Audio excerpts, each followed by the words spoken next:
Hello friends, आप कैसे हो। हम उम्मीद करते हैं आप बहुत अच्छे होंगे। हम दो महान पुरुषों के अनमोल विचार पढ़ेंगे। पहले हमारे देश के जो राष्ट्रगान लिखा है उसके रचयिता है गुरुदेव रविंद्रनाथ टैगोर। इनके अनमोल विचार पढ़ते हैं और फिर हम पढ़ेंगे चार्ली चैपलिन के अनमोल विचार जो हास्य कवि है। तो हम अभी शुरू करते हैं। पहले गुरुदेव रविंद्रनाथ टैगोर के अनमोल विचार पढ़ते हैं। सच्चा प्रेम स्वतंत्रता देता है, अधिकार का दावा नहीं करता। जो अपना है वह मिलकर ही रहेगा। फूल जो अकेला है कांटों से ईर्ष्या न करे, जो कि गिनती में अधिक है। फूल जो अकेला है कांटों से ईर्ष्या न करे। तथ्य कहीं है पर सत्य सिर्फ एक ही है। जब हम विनम्रता में महान होते हैं तभी हम महानता के सबसे करीब होते हैं। सिर्फ नदी किनारे खड़े होकर पानी देखने से आप नदी पार नहीं कर सकते। उसी प्रकार कोई भी हम कार्य के बारे में सोच रहे हैं तो सिर्फ सोचने से वो कार्य नहीं होने वाला, उसको करना पड़ेगा। मौत प्रकाश को खत्म करना नहीं है, ये सिर्फ दीपक को बुझाना है क्योंकि सुबह हो गई है। मौत जब हम शारीरिक रूप से देखें तो हम इस शरीर को मौत मान ले। मौत प्रकाश को ख़त्म करना नहीं है, सिर्फ दीपक को बुझाना है क्योंकि सुबह हो गया। यानी हम इस शरीर जैसे मौत होती है तो वो उसका समय हो गया है, बस दीपक को होता है कि अब वो सुबह हो गई है। हम यही समझ लेते हैं अपने हिसाब से। वो मनुष्य जो दूसरों को अच्छा करने में बहुत ज़्यादा व्यस्त रहता है वह स्वयं अच्छा होने के लिए समय नहीं निकाल पाता। हम भी कभी कभी किसी दूसरे के बारे में सोचते रहते यार तू ऐसा हो जा, ये छोड़ दे, ये कर दे, लेकिन वो अपने लिए समय नहीं निकाल पाता। फिर बर्तन में रखा पानी चमकता है, समुंदर का पानी अस्पष्ट होता है, प्रतीत होता है। लघु सत्य स्पष्ट शब्दों में बताया जा सकता है पर महान सत्य मौन रहता है।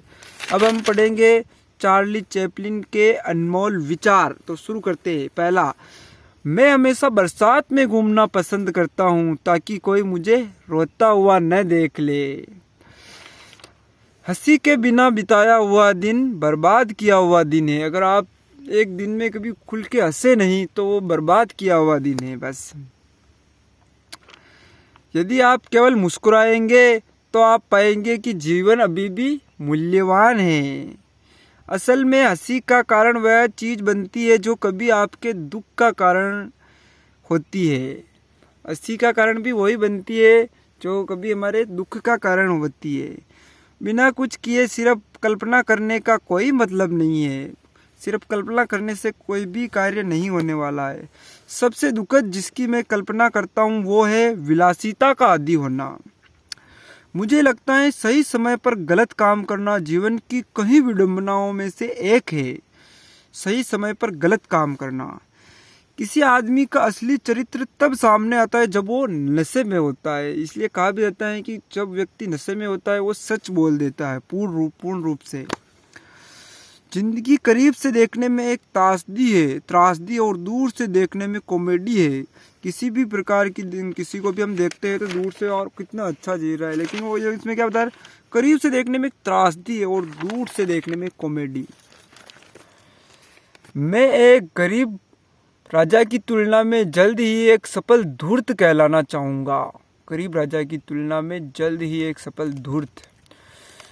जरूरतमंद दोस्तों की मदद करना आसान है लेकिन उसे हमेशा अपना समय दे पाना संभव नहीं होता है। असफलता महत्वहीन है, अपना मजाक उड़ाने के लिए सबसे ज्यादा हिम्मत चाहिए। इस दुनिया में कुछ भी स्थायी नहीं है, हमारी मुश्किल भी नहीं। मैं ईश्वर के साथ शांति से हूँ, मेरा टकराव इंसानों के साथ है। जिंदगी बढ़िया हो सकती है अगर लोग आपको अकेला छोड़ दे। ये बेरहम दुनिया है और इसका सामना करने के लिए तुम्हें भी बेरहम होना पड़ेगा। मैं पैसों के लिए बिजनेस में गया और वहीं से कला पैदा हुई। यदि इस टिप्पणी से लोगों का मोह भंग होता है तो मैं कुछ नहीं कर सकता, यही सच है। आप किसका मतलब जानना चाहते हैं? जिंदगी इच्छा है, मतलब नहीं, ये मतलब जानना चाहते हैं। जनता की हंसी ही मेरी कमजोरी है, इसके लिए मैं कुछ भी करने के लिए तैयार हूँ। मेरा दर्द किसी के लिए हंसने की वजह हो सकता है, पर मेरी हंसी कभी किसी के दर्द की वजह नहीं बनेगी। हम सोचते बहुत है और महसूस बहुत कम करते हैं, इसलिए हमें इसका उल्टा करना चाहिए, महसूस ज़्यादा करना चाहिए और सोचना थोड़ा कम। शीशा मेरा सबसे अच्छा मित्र है, क्योंकि मैं जब रोता हूँ तब वह कभी हंसता नहीं है। शीशा मेरा सबसे अच्छा मित्र है, आईना। तो फ्रेंड्स अभी के लिए इतना ही। Thank you so much. इसमें कोई विचार अच्छा लगे तो हमारे चैनल को सब्सक्राइब करें और नहीं लगे तो कभी नहीं करें। Thank you so much.